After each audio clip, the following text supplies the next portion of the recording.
Hey guys, I wanted to do a quick video on my 12-week challenge, and we've got Daisy here, my little mascot. So this is week one. Now, week one, so what is it that I'm doing and what am I trying to achieve? So basically, here we go. So it's a 12-week challenge, so I start on February 1st. What am I trying to achieve? I'm 99 kilos, as you can see here. I want to get to under 90 kilos. Now, I'm going to lose a little bit of muscle for that as well, because my body fat isn't that high. Yeah, I've got a little bit of body fat like everyone, around the tummy, obviously the lower part of the tummy and the back, but not a lot. So why do I want to do it? My why. Your why is really important, especially when you want to do a 12-week challenge.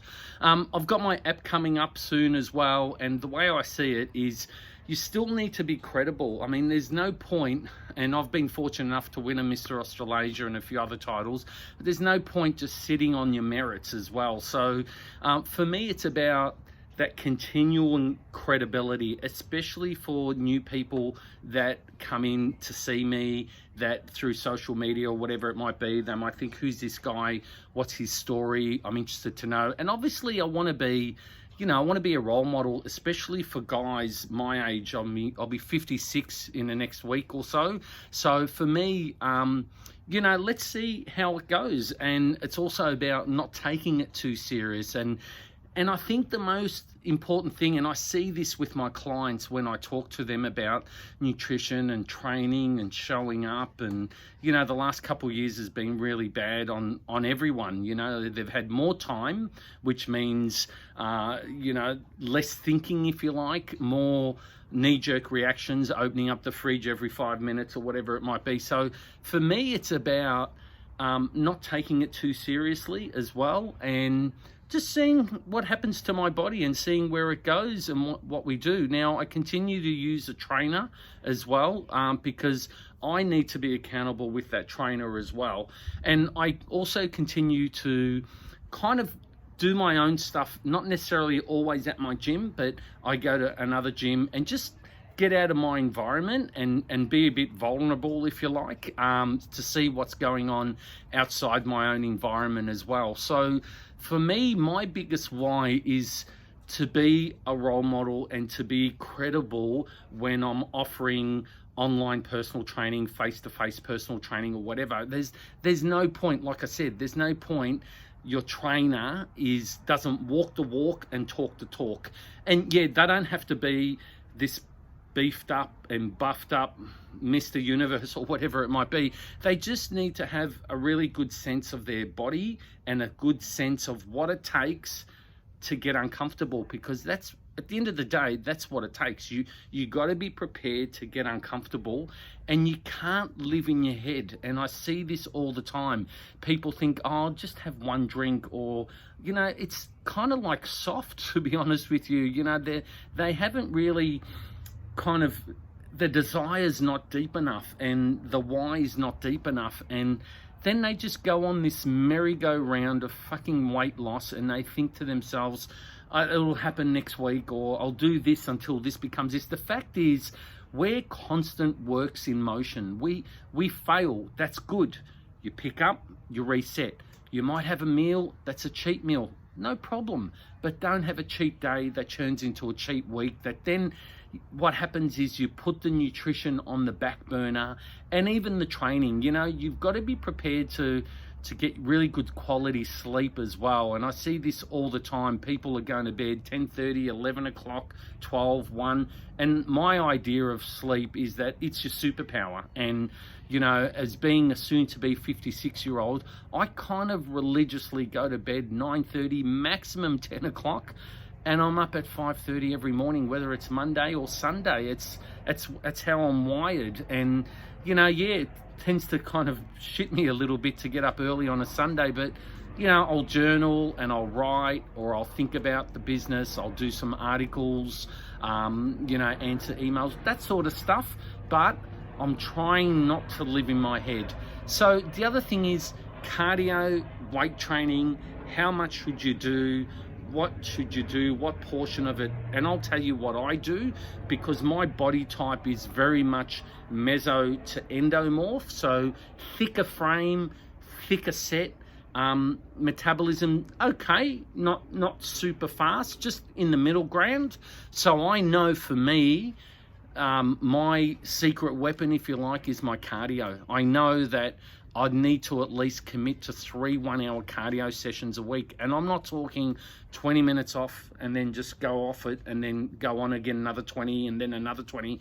I'm talking low impact cardio for 60 minutes. And for me, low impact cardio, and whether it's on the treadmill, you're doing an incline of 5 and a speed of 5, or whether you're on a VersaClimber or a stair climber or whatever it might be, if you do a low impact cardio, I'm telling you, that's where the weight comes off, because it comes off a gradual occurrence. Now, training, I know that whatever I train, I get a really good pump. So for me, I'm not interested in training super heavy. It's just not in my DNA, never has been. And when I mean super heavy, I'll never do under 6 reps. And especially for legs, I'll go 25, 30, whatever reps. So I'll go high reps, generally speaking. Upper body, yeah, 10 to 12, no problem as well. For those that know me, I love kettlebell work. I'm a strong first instructor, so I love kettlebells and what it does to your body and how it ignites every part of your body and how it moves you from maintenance to progression. I think kettlebell training is really awesome, because it gives you that sense of strength and also cardiovascular at the same time. For instance, if you're doing kettlebell swings and things like that. So yeah, that's it for me. 99 kilos in 12 weeks to get my secret kind of spot is 87, but if I'm 90, I'm all kosher. I'm great about it. It's not feasible for me because I've done it before. Generally within 12-week time frame, people healthy should lose between 6 to even, I've had clients lose 17 kilos to that very end. But let's go middle and say around 10 to 12 in that space. And again, I'm not too obsessed with actual weighing myself as well. I'll weigh myself once a week, the same day, the same time, not every day. I won't freak out if I've dropped or gone up or whatever it might be. I'll take measurements as well. I'll take measurements just on my torso, being my chest, under my chest, my belly button and hips, because that's where all the things take place. The other thing I love doing as well is I'll get up and I'll pose once a week as well, be for half an hour. And posing's really good because it actually controls the muscles as well in regards to just that mind-muscle connection and getting that feel and getting that pump. So there you go. I'll put up a few more tips and I'll make the video a little bit more attractive so I can throw in some images as well. With my food as well, I think I'll touch on that basically. I'm not doing any starchy carbs at all. And what I mean by starchy carbs is obviously the bread, the rice, the potatoes, obviously cereals, they're all out of the question. Maybe a little bit of fruit after training because of the fructose and the fiber in fruit, so possibly an apple or a banana after training. Supplements, I'm not sure, to be honest with you, whether I'll take any. I usually take a protein powder after a workout, but again, it's neither here nor there. I'm very much fibrous carbs, so I'll only allow sweet potato in my diet. Obviously fish, chicken, vegetables, that kind of stuff. I'm going to ditch the rolled oats, the porridge, and I just see it as a grain, so that can sometimes inflate you and bloat you. And I love my porridge, absolutely love it. I usually have one serve of porridge a day with protein powder and, you know, flaxseed and things like that. So I'm going to ditch the porridge, and that's going to be a kind of a little bit of a shift for me, but I'll really notice it when I ditch the porridge. So a morning meal will be a high protein meal, something like kangaroo and vegetables, and then a mid-morning meal will be like a chicken and maybe a salad or sardines. I love my sardines. Lunchtime will be also any fish. I'm going to allow myself some salmon, some barramundi. I love barramundi. Salad. If I really want to kind of reward myself, if you like, I might add some sun-dried tomatoes in the salad. Will be with a little bit of oil, but that's not a deal breaker as well. No cheeses, no cottage cheese, none of that sort of stuff. No almonds as well, so I'll get my fats from my salmon and my flaxseed oil. Afternoon, again, it's going to be a lean meat and some vegetables, and again, same with dinner, lean meat and vegetables. And as I said, I'll throw in some sweet potatoes. I'll keep the vegetables relatively green, apart from cauliflower as well, and maybe have one protein drink a day, and that's it. So there you go. I hope that's helped. That's week one. I just wanted to set the whole agenda and let you know what I'm doing. Training every day, fasting once a week as well. Start at Monday lunchtime, finish Tuesday lunchtime. I think fasting is awesome. Forget about this bullshit that you're going to lose size and all this stuff. I'm a bodybuilder. I haven't felt as strong as I have, and I've been fasting for a couple of years, and fasting's really great for your mindset, and it also changes up your relationship with food. And there's a whole lot of studies on fasting, and people don't promote it because they don't make anything of it, because I'm not selling you anything. I'm just telling you not to eat for 24 hours. But the key is, and what I found is, you fast from lunchtime and you finish at lunchtime as well. So that's the key with fasting as well. And yeah, so fasting's really good. I'll also meditate a little bit. Here's my other mascot, Bo. Here we go, Bo. Come up here.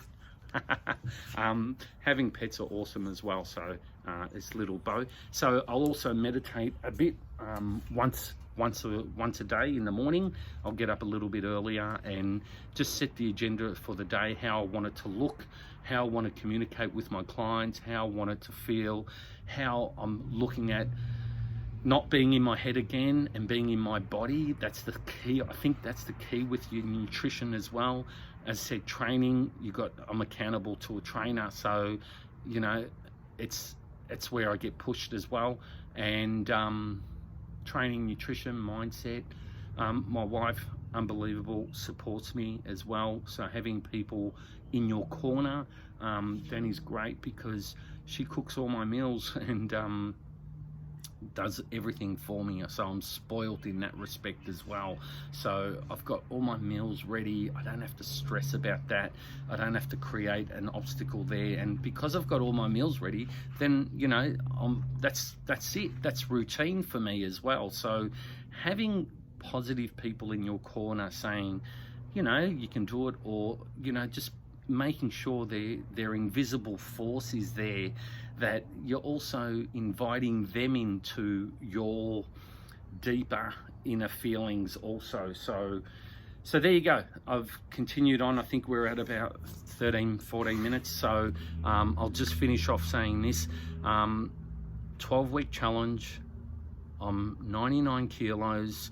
I'm doing it because I want to instill in people my age that they can also do it, as well as the authenticity of my training, and continuing to develop and continuing to educate and empower people, and being a role model. And I know that's a little bit cliche as well. So, and the other thing with cardio I just want to add is I'll also sprint once a week as well. So once a week I get my spikes on, and I usually go down the park and do sprint intervals also, because that's what I do and that's what I like, and I like doing all that kind of stuff as well. So there you have it. If you want to know more, just subscribe to the YouTube channel, and you'll get weekly information like this each week. And yeah, week one done and dusted. And thanks so much again for your time. And as a business owner as well, I've also got that to think about also. So it's about being clear in your head and not living in your head, because if you live in your head, you're dead. And it's about being kind to your body as well. So there you have it, and we'll catch you on week 2. Thanks.